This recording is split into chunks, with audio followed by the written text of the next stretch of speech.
কোরআনুল কারীমের মধ্যে আছে, আল্লাহ তাআলা বলছে, একটা সাংঘাতিক কথা আছে কোরআন শরীফে, ফাবিআইয়ি হাদিসিন বা'দাহু ইউমিনুন। আমার দিল নড়ে কোরআনের এই আয়াত শুনলে, কলিজা শুদ্ধা কাইপা ওঠে।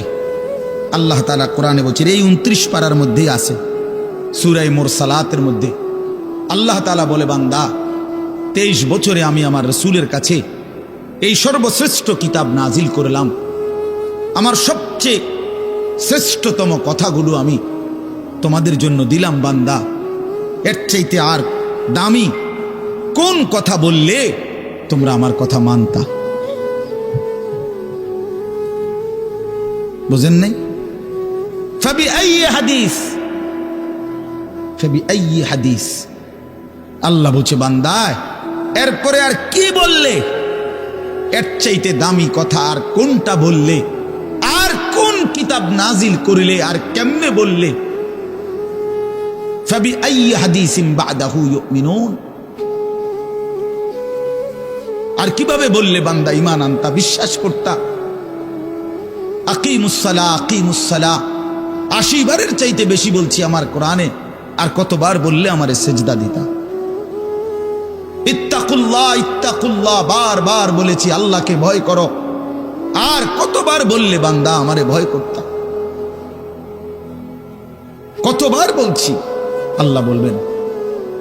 রাসূলুল্লাহ সাল্লাল্লাহু আলাইহি সাল্লাম বাপ আমার, বন্ধু আমার, নওজোয়ান সাথী আমার, মনে রাখবেন, বিশ্বাস করেন, রাসূলুল্লাহ সাল্লাল্লাহু আলাইহি সাল্লাম হাসরের ময়দানে অসংখ্য উম্মতকে জিজ্ঞেস করবে।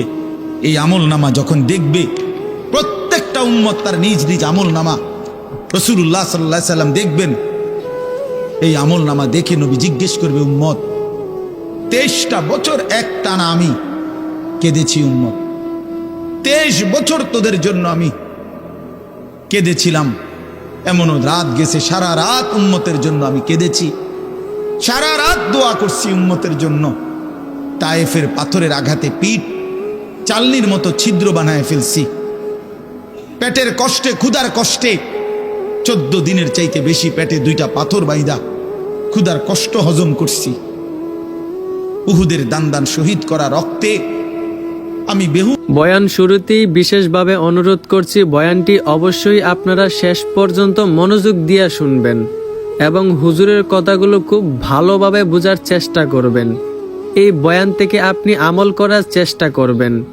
গভীর মনোযোগ দিয়ে হুজুরের কথাগুলো দিলের কান দিয়ে শোনার চেষ্টা করবেন। আর অবশ্যই বয়ানটি শেষ পর্যন্ত শুনে যাবেন। শেষ পর্যন্ত না শুনলে আপনি বয়ানের কিছুই বুঝতে পারবেন না। অনুরোধ রইল শেষ পর্যন্ত মনোযোগ দিয়ে শোনার জন্য। উহুদের দান শহীদ করা রক্তে আমি বেহুশ হয়ে আমি পড়েছিলাম। সেই নবী আমি আর কত কাঁদলে, আর কত রক্ত ঝরাইলে উম্মত তুমি আমার কথা মনে করতা? আহা, বদনসিব মুসলমান তো আলহামদুলিল্লাহ বলতো জানো, পানি পান করে সেরা যে একবার আলহামদুলিল্লাহ বলবে, এটুকু তো জানো, এটুকু তো জানো। তাইলে এই জন্য বললাম, আমরা কিন্তু প্রত্যেকেই আমাদের হায়াত, ইয়াহিয়ার ওই কথার থেকে আমি বললাম, আমাদেরকে উত্তর দিতে হবে। ওয়াকিফুহুম ইন্নাহুম মাসউলুন। আল্লাহ তাআলা বলেন, হাসরের ময়দানে ফেরেশতাদেরকে বলবেন, আমার বান্দাদেরকে দাঁড় করাও, তাদেরকে এখন জিজ্ঞেস করা হবে একজন একজন করে। ওয়াকুল্লুহুম আতিহি ইয়াউমাল কিয়ামাতি ফারদান। আল্লাহ বলেন, সকলকে আমি আল্লাহর সামনে আসতে হবে একজন একজন। ফারদান অর্থ ওয়াহিদান, একজন একজন আমার সামনে এসে দাঁড়াবে। আমার সামনে তুমি একাকী উত্তর দিবে, কোনো দুভাষী থাকবে না, একাকী উত্তর দিবে।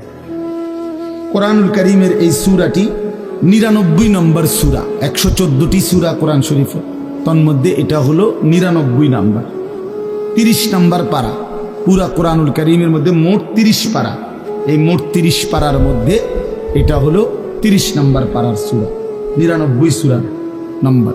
সূরাটির নাম হচ্ছে জিলজাল, সূরায়ে জিলজাল। জিলজাল শব্দের অর্থ বা জালজালা, জিলজাল একই শব্দ, দুইটার দুই রকম ব্যবহার। অর্থ হলো ভূমিকম্প। জিলজাল শব্দের অর্থ কি বলেন? ভূমিকম্প। ভূমিকম্প, এই যে জমিন কাঁপে, ভূমিকম্প হয়, এই সূরার অর্থ হলো এইটা। এই ভূমিকম্প বলতে, জিলজাল বলতে আল্লাহ তাআলা কিয়ামতের ভূমিকম্প বুঝাইছে। পৃথিবীতে এমনিতে প্রতিনিয়ত মাঝে মধ্যে বিভিন্ন এলাকা ভেদে, অঞ্চল ভেদে ভূমিকম্প হয়।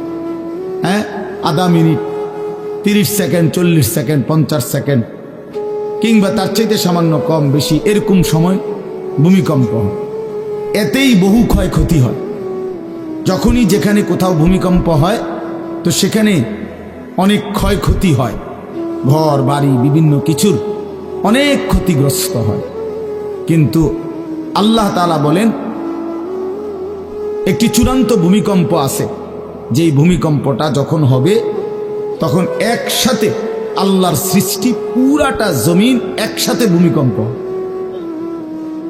এবং সেটা কতক্ষণ থাকবে সেটা আল্লাহই জানে, সেটা আল্লাহই জানে। এরকম ভূমিকম্প হবে। আর সেই ভূমিকম্পটা হলো কিয়ামতের ভূমিকম্প। অর্থাৎ এই পৃথিবী ধ্বংস করার জন্য আল্লাহ তাআলা তার গোটা সৃষ্টি জগৎকে মউত দিবেন। মৃত্যু দুই রকমের, একটা হলো ব্যক্তিগত পৃথক একক মৃত্যু, আর একটা হলো গোটা আলমের মৃত্যু। সবার যখন পৃথক মৃত্যু হয় তো এটারে বলে মউত। আর গোটা পৃথিবীর যখন আল্লাহর সৃষ্টি সবটার যখন একসাথে মৃত্যু হবে সেটারে কয় কিয়ামত। সেটাই কিয়ামত, ওইটাও একটা মৃত্যু। আসমানের মউত হবে, জমিনের মউত হবে, সূর্য চন্দ্র গ্রহ নক্ষত্রের মৃত্যু হবে, অর্থাৎ সব কিছু শেষ হবে। আল্লাহর কোরআন শিখেন। আমার কথা হলো, আমি বলি না যে সবার সব জেনারেল পড়া বন্ধ করে দেন, অর্থগুলো আপনি একটু সময় বাইর করেন। কথা, যারা চাকরি করেন, ব্যবসা করেন, বুড়া মানুষেরও অনেক বয়স্ক লোক কইলে হুজুর না আর কইয়া লাভ নাই, এই বয়স না নাই, বিড়ি খাই না বয়স আছে। হ্যাঁ মাশাআল্লাহ, বিড়ি খাইতে কইলে চা দোয়ানে গপ মারুন না, বয়স ঠিকই রয়েছে অন। হ্যাঁ, এখনো টেলিভিশন 3 ঘন্টা চাইতে কইলে মাশাআল্লাহ কাকুর শরীরে বল আছে। মানুষের বেডির নাচ দেখবো, এতে কোনো লজ্জা শরম নাই। দুনিয়া ভোগ করতে বললে ভাত খাইছে মাত্র, এখন যদি বলেন আবার আপেল খাইবেন নি, হদ পেঁয়াজু খাইবেন নি, চা দোকানে গেছে আর আবার খাবে। দুনিয়া পুরাটা ভোগ করবে। 90 বছরেও দুনিয়া ফুরায় না, 90 বছরেও আখেরাত মনে পড়ে না। আফসোসের ব্যাপার মিয়া। আল্লাহ বলছে কোরআনে, আলাম ইয়ানি লিল্লাযীনা আমানু আন তাখশা কুলুবুহুম লিযিকরিল্লাহ। এই আমার ইমানদার বান্দা, আমায় আল্লাহর ভয়ে, আমার স্মরণের জন্য, আমার বন্দেগীর জন্য তোমার দিলটা নরম হওয়ার সময় আজও কি হয়নি বান্দা? 365 দিনে খোদার একটা বছরে যে কোনো দিন ফজরের নামাজ পড়লা না যুবক, তোমারে যেন আল্লাহ ডেকে বলে, হায় বান্দা, তাহলে কি আর কোনো দিন নামাজ পড়বা না?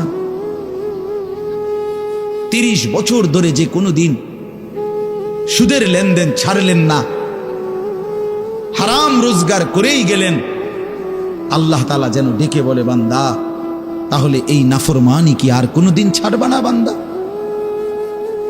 সিদ্ধান্ত নিয়ে ফেলছো তাইলে আজীবন সুদের উপরেই থাকবা, আজীবন মিথ্যার উপরেই থাকবা। তাহলে কি বান্দা এই ফয়সালা নিয়ে ফেলছো আজীবন কাস্টমার ঠকাইয়েই যাইবা, ওজনে কমই দিয়ে যাবা? তাহলে কি এই ফয়সালা নিয়ে নিছো তোমার বিবি আজীবন বেপরদাই থাকবে? তোমার ঘরে অহরহ প্রতিনিয়ত রঙিন টেলিভিশন চলবে নিয়মিত, এই ফয়সালা তোমার?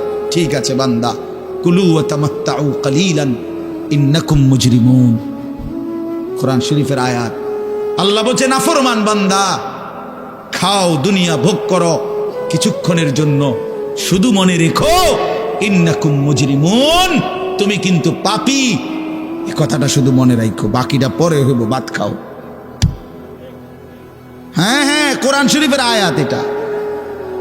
কুলু ওয়া তামাত্তাউ কালিলান ইন্নাকুম মুজরিমুন। আল্লাহ যেন বলে 8টার সময় যেই নাফরমান নাস্তা খাইতে বসে, আল্লাহ বলে, বান্দা খা, কোনো অসুবিধা নাই, শুধু মনে রাখিস বেঈমান, ফজরের নামাজ পড়ো নাই। কথাখান শুধু মনে রাখো, পরে হইব অন খাও। রাত 10টা বাজে যেই নাফরমান ভাত খাইতে বসছে, আল্লাহ তাআলা যেন ডাক দিয়ে বলছে, বেঈমান খা, ভাত খা, খানা আমি আটকাইতাম না, শুধু মনে রাখিস এশার নামাজ পড়স নাই, ভাত খা বেঈমান, খানা আটকাবো না, খানা আমি জন্তু জানোয়ারও খাওয়াই, তোরে খাওয়াবো না কেন? খানা আমি কুকুর বিড়ালরেও খাওয়াই, খানা আমি গরু ছাগলরেও খাওয়াই, তোরে দেব না কেন বান্দা? খা, শুধু মনে রাখবি ইন্না আ'তাদনা লিল কাফিরিনা সালাসিলা ওয়া আগলালাম ওয়া সাইরা।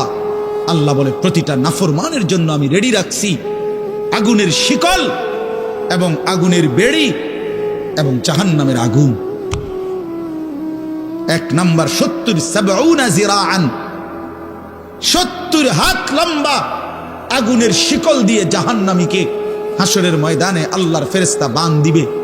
1 2 নাম্বার 2টা হাত। দোস্ত দেখেন শুধু আমার দিকে, সূরা ইয়াসিনে আছে ইন্না জাআলনা ফি আ'নাকিহিম আগলালান ফাহিয়া ইলাল আদকানি ফাহুম মুকমাউন।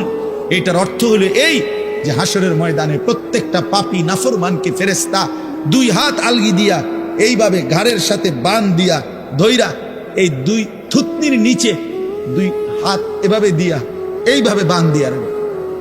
আল্লাহর কসম, রব্বে কাবার কসম করে বললাম, এইভাবে বাঁধ দিবে। আর কোনোদিন বেঈমান চোখটাও নিচের দিকে নামাইতে পারবে না, কারণ এই থুতনি তো উঠাই দিছে উপরের দিকে, এটা দিয়ে ঠেলা দিয়া। এইটা অর্থ হলো আগলালাম। এই আয়াতের সূরা ইয়াসিনের এই আয়াতের অর্থ এটাই, ইন্না জাআলনা ফি আ'নাকিহিম আগলালান। বিশেষভাবে অনুরোধ করছি, বয়ানটি শুধু আপনি একাই শুনবেন না, বরং এই বয়ানটি সবার মাঝে শেয়ার করে দিবেন। আপনার বন্ধু বান্ধব, আত্মীয় স্বজন, পরিবারের সাথে এই বয়ানটি শেয়ার করে দিবেন, যেন সবাই এই বয়ানটি শুনতে পারে এবং এই বয়ান থেকে আমল করতে পারে। আপনার একটা শেয়ারে যদি কেউ এই বয়ান থেকে আমল করে আল্লাহর পথে ফিরে আসে, তাহলে অবশ্যই আল্লাহ আপনাকে এর প্রতিদান উত্তম দিবেন। মাটির নিচে কিংবা অন্ধকারে অথবা একাকী কোনো গোপন জায়গায় তুমি যেই অসভ্যতা করছো, যেই ভিন নারীর সাথে কথা বলছো, বন্ধুদের অসভ্য আড্ডা দিচ্ছ, তুমি মনে করছো গ্রামের কেউ দেখে না, গ্রামের কেউ জানে না। আল্লাহ বলে, তাহলে তুমি কি এই ভেবেছো যে আমি আল্লাহও জানি না? বালা, হ্যাঁ, আল্লাহ বলেন আমি জানি, আমি শুনি, আমি দেখি। আর অরসুলুনা লাদাইহিম ইয়াকতুবুন, আমার পক্ষ থেকে মনোনীত ফেরেশতা ডান কাঁধে বাম কাঁধে, তারা কিন্তু সাথে সাথে 24 ঘন্টা ইয়াকতুবুন, লিখতেছে লিখতেছে লিখতেছে কি না বলেন? ডান কাঁধের আর বাম কাঁধের ফেরেশতাকে তুমি তোমার থেকে আড়াল করবা কেমনে? বলেন না কেন? কেমনে আড়াল করবে? সুযোগ আছে কারো? আল্লাহ আমাদেরকে বুঝ দান করে। অতএব বাপ, জাহান্নামীর আত্মচিৎকার শুনলেন আপনি, জাহান্নামী আল্লাহকে ডাকবে, জাহান্নামী ফেরেশতাকে ডাকবে, জাহান্নামী একটু আযাবের হালকা করতে চাইবে, জাহান্নামী মৃত্যু কামনা করবে, জাহান্নামী কতভাবে যে বাঁচতে চাইবে, কিন্তু কসম আল্লাহ বাঁচতে পারবে না। এজন্য দয়া করে রাত গভীরে মেহেরবানি করে চলেন প্রত্যেকে, ইনশাআল্লাহ সিদ্ধান্ত নিন। শেষ পর্যন্ত যে কয়জন যুবক টিকে রইলা, বসে রইলা, ভাইয়া তোমাদের কাছে অনুরোধ, আজকের থেকেই বদলাও ভাইয়া। আগামী দিনে মুসলমানের জন্য, ইসলামের জন্য খুব বেশি যুবকের দরকার। তোমরা না আগাইলে, তোমরা না ফিকির করলে আগামী দিনে ইসলামের জন্য লড়বে কে? সারা পৃথিবী ইসরায়েলের ইহুদিদের জুলুম অত্যাচার এখনো তো শেষ হয়নি। সেই গত বছর অক্টোবর মাসে ফিলিস্তিনের মুসলমানদের উপরে বোম্বিং অত্যাচার শুরু হয়েছে। অক্টোবর, নভেম্বর, ডিসেম্বর, জানুয়ারি, ফেব্রুয়ারি, মার্চ, এপ্রিল, আজকে 7 মাস চলতেছে, এখনো বন্ধ হয়। আজকে 7 মাস যে মানুষগুলো, যাদের কোনো ঠিকানা নাই, নারী, পুরুষ, বাচ্চা, কোলের বাচ্চা, বলেন ভাইয়া 7 মাস তারা কি পরিমাণ মানবেতর জীবন যাপন করতেছে। এই রমজানেও ফিলিস্তিনের মাসুম বাচ্চা খাবারের অভাবে, ইফতারের অভাবে ঘাস চাবাইছে। এটাও তো ছবি আসছে, ঘাস চাবাইছে। আমার বাচ্চাটা 2.5 বছর, একটা মেয়ে আমার সাথেই ঘুমায় রাত্রে, প্রায় সময় রাত্রে উঠা এই 2 ঘন্টা 2.5 ঘন্টা হঠাৎ উঠে যাবো, পানি খামো, পানি খামো। আমি সবসময় আমার বালিশের পাশে, খাটের পাশে পানি রাখি হেলবে। তাহলে আমার এই ছোট্ট মাসুম বাচ্চা যখন পানি চায়, আমি তাকে পানি দেব। ফিলিস্তিনের এই ছোট বাচ্চা যদি তার মার কাছে পানি চায়, সে মা কোত্থেকে পানি দিল? আমার ছেলেটা 6 বছর 7 বছরের, ওরা দুইজন, এই ছোট মেয়েটা আর এই ছেলেটা সারাক্ষণ বাসায় এই একবার এটা খাই, ওইটা খাম, ওইটা খাম। আমার এই কত সময় ফোন দিয়ে, আবু এটা আইনি, এটা আইনি। ওই দিন রাতের বাজে 1টা 1:30, আবু মালটা আইনি। আমি 1 কেজি মালটার জন্য 3 বাজারে গেছি, রাতের বাজে গেছে 1টা 2টা, কোথাও দোকান খোলা নেই। আমি দেখলাম বাসায় আমার ছেলেটাও মেয়েটাও এই ছোট কসম আল্লাহ, আমি গেট খুলছি, দরজা আমার জন্য দৌড়ে দাঁড়ায় আছে, ও মালটা আনছি না। আমি জড়ায় ধরে বললাম যে আব্বা কোথাও পাইনি, একটা দোকানও খোলা নেই। মানে আমি তো জানি সকালে আনতে পারবো, ঠিক না, শুধু রাতে আনতে পারি নাই, এটাই আমার কাছে এতটা কষ্ট লাগছে। তো যেই বাবা যেই মা ওই মাসুম বাচ্চাদেরকে আজকে 7 মাস খাবার দিতে পারে না, ওই বাচ্চা ওই বাবার কলিজার কি হালাত। এমন পরিণতি যদি আমাদের হয়, এমন পরিণতি যদি তোমার ছেলের বেলায় হয়, বলো যুবক, তোমার বিয়ের পরে থেকে যদি শুরু হয়, তোমার বাচ্চা হওয়ার পর থেকে যদি শুরু হয়, তখন কি হবে? এজন্য আল্লাহকে নারাজ না করো। হাসান বসরি রহমতুল্লাহ আলাইহি একজন বড় বুজুর্গ ছিলেন। উনি বলতেন, তিনি যখন কোনো যুবককে দেখতেন আর বয়স্ক দেখতেন, তো তিনি যুবকদেরকে বলতেন, ইয়া মা'শারাশ শাবাব ইন্না যারআ কাদ তুদরিকুহুল আহাতু ক্বাবলা আন ইয়াবলুগা। তিনি উপদেশ দিতেন, হে যুবকগণ শোনো, সব ফুল, সব ফল, সব গাছ চারা পরিপক্ক পাকা পর্যন্ত পৌঁছায় না, তার আগেই অগণিত ফুল, অগণিত ফল, অগণিত চারা গাছ ঝরে যায়। এটা উনি মনে করাইতেন মৃত্যুর কথা। উনি এটা বুঝাইতেন, যুবক তুমি দেখো, একটা আম গাছের মধ্যে যতগুলো মুকুল ধরছে ফুল, সবগুলো আম হয় না। যতগুলো আম ধরছিল ছোট ছোট, সবগুলো বড় পাকা পর্যন্ত যায় না, তার আগেই ঝরে যায়। ঝরেই যায় বেশি, থাইকা যায় অল্প। তার মানে যুবক, কিশোর, তরুণ এই বয়সেই মৃত্যু হয় বেশি, বৃদ্ধ পর্যন্ত পৌঁছে কম। পুরা বাড়িতে অনেক সময় এমন হয় একজনও বয়স্ক লোক নেই, একজনও নেই। আমার ঘর, আমার বাপ চাচাদের যে ঘর, সেখানে আপনার এখন আমার চাচাতো ভাই, জ্যাঠাতো ভাই, আমার ভাই বেরাদর সব মিলাইয়া আমাদের ছেলে পেলে ভাই বাতিজা মিলে না হয়তো 60-70 জন আছি আমরা, কিন্তু আমাদের একজনও বয়স্ক লোক নাই। আমার দাদাও নাই, দাদিও নাই, জ্যাঠাও নাই, চাচাও নাই, আমার আব্বাও নাই, কেউ নেই। তাইলে কেন এমন হলো? তাহলে বোঝা গেল অধিকাংশই ঝরে যায়, কবরে চলে যায়, মৃত্যু হয়ে যায়। এই জন্য ধোঁকা না খাওয়া। আরেকটা হলো, বয়স্ক লোককে দেখলে উনি বলতেন, হাসান বসরি রহমতুল্লাহ আলাইহি, ইয়া মা'শারা শুয়ুখ, হে বৃদ্ধগণ। উনি তাদেরকে জিজ্ঞাসা করতেন যে মা ইউনতাজারু বিসসারআই ইযা বালাগা, যখন কোনো ফসল পাইকা যায় তখন আর বাকি থাকে কি? কি বাকি থাকে? কাটা। কথা বলে না, কি বাকি থাকে?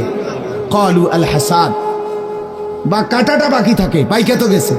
তার মানে আপনারা পাইকা তো গেছেন, বয়স তো হয়েই গেছে, আর শুধু মৃত্যুটা বাকি, আর শুধু মৃত্যুটা বাকি।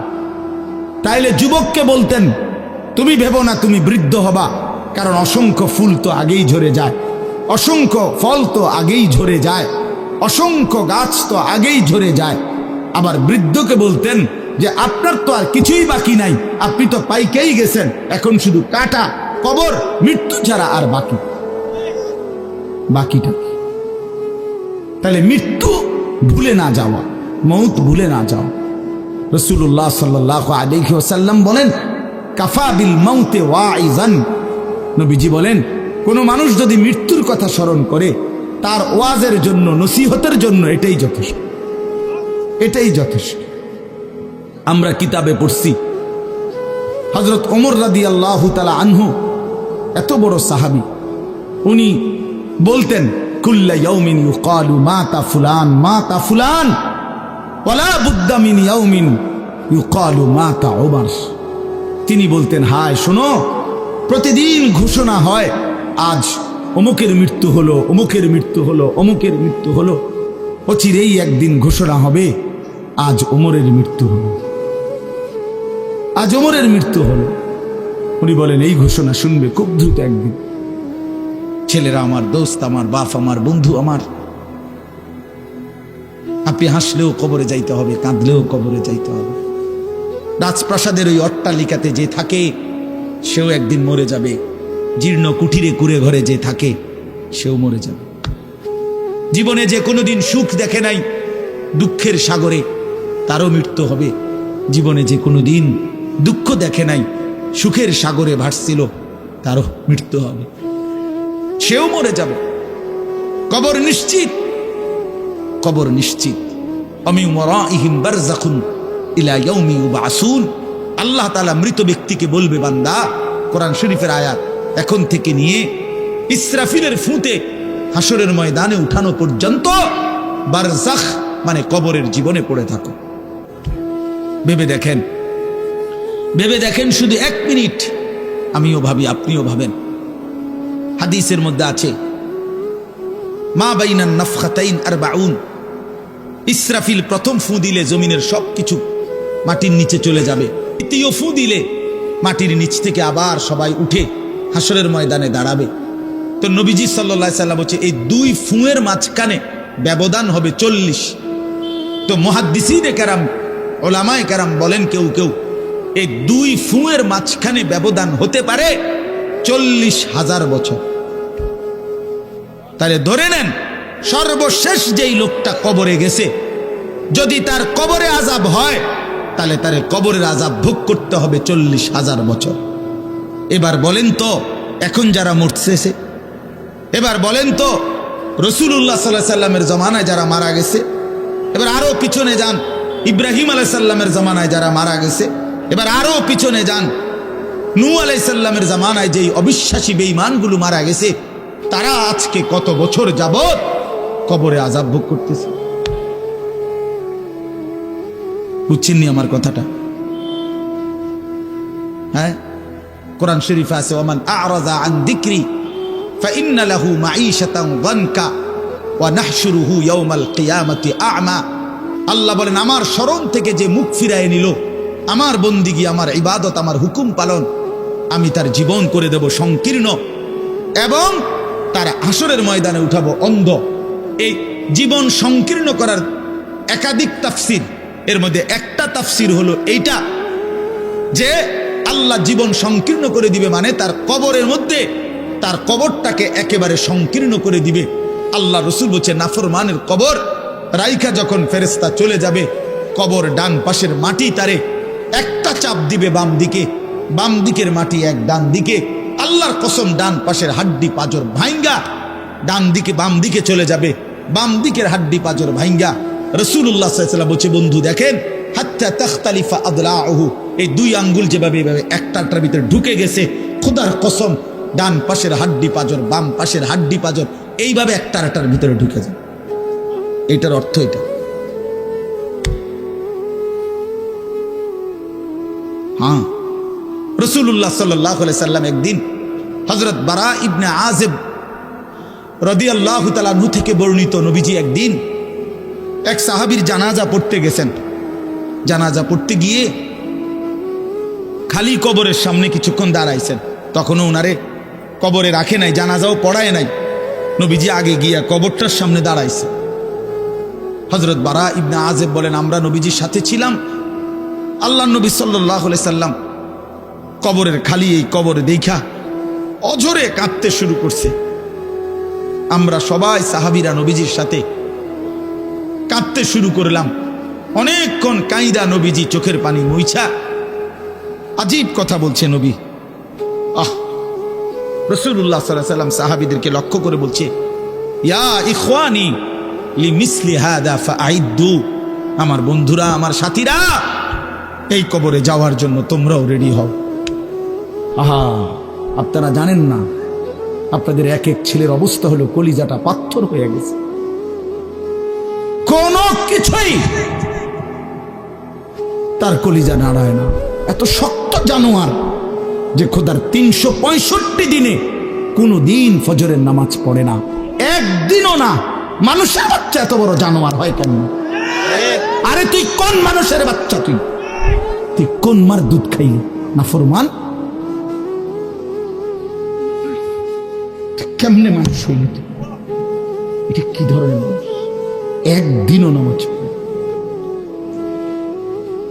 ছি ছি ছি ছি ছি, মুসলমানের বাচ্চা এত বড় জানোয়ার হয় কেমন? কোনদিন নামাজ পড়ে না, 6 মাসে 9 মাসে কোনদিন বলতে পারবে না নাফরমান।